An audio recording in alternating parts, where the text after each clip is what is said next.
Okay, welcome everybody to another episode of Steve Goes to Lunch. I gotta decide whether I'm gonna take the golf course shortcut. There's people teeing off, so I may not. They've been trying to catch up to me lately. Tell me I can't go on the course, so maybe I better play it cool. I could. There are other shortcuts I could take though, but I'll go with a long run for now.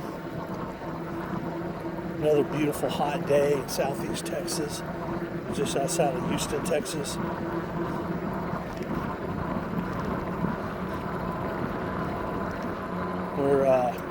We've been touching 100, but today the forecast is just a little bit below 100. And I see by Thursday we'll have a little bit of rain in the afternoon, so maybe that'll cool things down.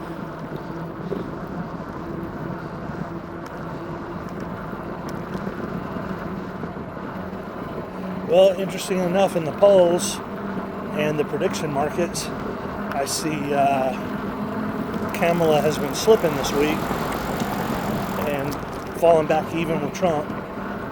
Some polls are showing, I say polls, they say a forecast. Some forecasts are showing him slightly above, but the main one I follow shows him being slightly behind. I go to that Max Lot prediction forecast, and what he does is aggregate all the prediction markets like Predicted, and they're basically betting sites where you can put money up and say who you think's going to win.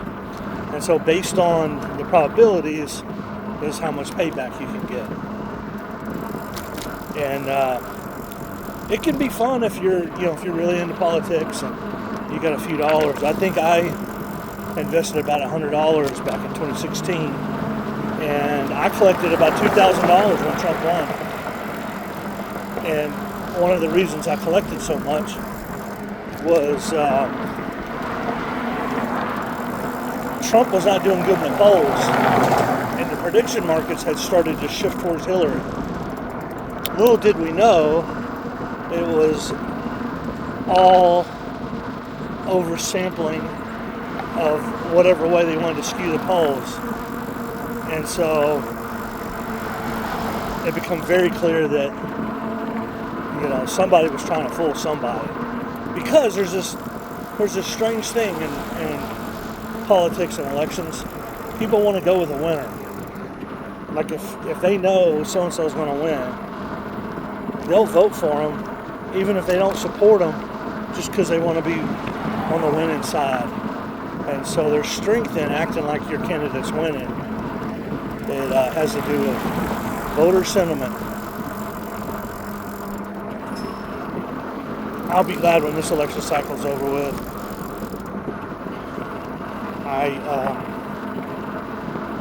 I'm really not expecting it to go the way I would want it to go, or I'd say where my preference is, but I really strongly subscribe to the thought that even though all these things affect us, like the border and the taxing of our welfare systems and the impact that has on our communities, and homelessness and inflation, all that touches us, right? But every morning when I get up, who the president is and who the senators are and who the governors are just don't have that big of an effect on how my day is going to go. How my day is going to go is up to me. And if I need more money, I better go get more money. And I find that bigger factors in my life than who the president is. Of course, I'm older and I'm wiser now. I've went through different phases of my life where I could care less about politics, and that's where I'm kind of going back to, because honestly, it was a better place to be. Work on your relationship with the Creator, work on yourself, work on your relationship with your family and loved ones. Don't worry so much about politics. But in my past, for the Trump election in 2016, I was following everything very close, and that's because I was betting on it. Ended up going my way. But like a lot of people got their feelings hurt during that time period too. I had a first cousin that he's gay, and he has decided to make being gay is the most significant thing about him. It's not his career, it's not his loves in life, it's not his activities, it's him being gay. And a lot of people do that, and that's their choice, that's their prerogative. I would think being a little bit more subtle would be a better approach. I mean, I don't run around, being in everybody's face about being straight, but I think it's done under the umbrella of, gays were subjugated in society for a while, and it's them kind of taking their space, claiming their space. I get it, but in the case of my cousin, we weren't super tight or anything, but he was my first cousin, and we spent a lot of time around each other growing up. I admired him. He was a bit of a role model, but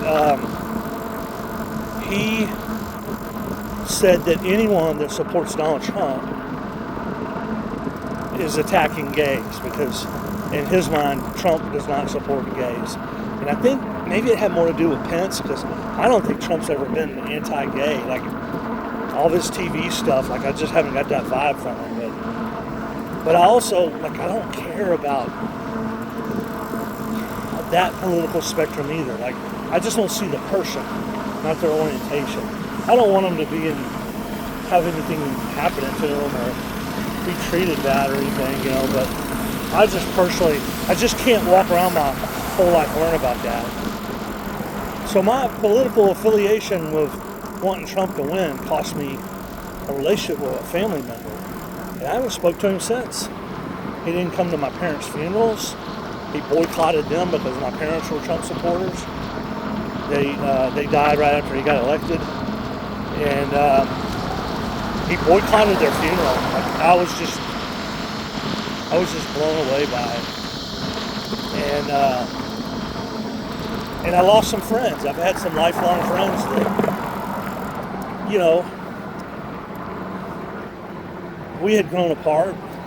We didn't hang out all the time, but we were still friends. We still, always felt like we were there for each other, and he decided he hated Trump, and everybody supported Trump.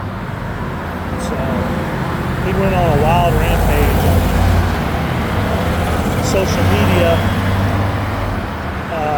doing everything he could to cause me trouble because he didn't like my supporting Trump. So lost a lifelong friend, lost a family member, and once you go through a little bit of that, you just start to politics. You just don't care about it anymore, So try not to get too involved in this election, but I do find it to be interesting times in the polls because I do want to see how well the polls do this time. Like, are they, they're predicting Kamala all this time, and if Kamala wins, then, hey, we fixed something. But if it's another case where the polls are screaming Kamala and Trump wins, I think that'll be interesting also.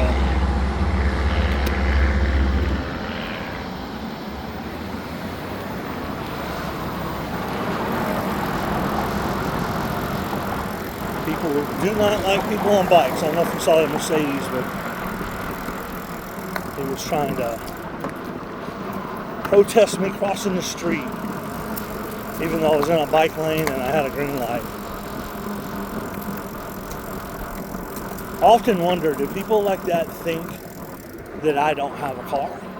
Well, I don't have a truck. You might be surprised what's in my driveway. I choose to get on this bike. I love this bike.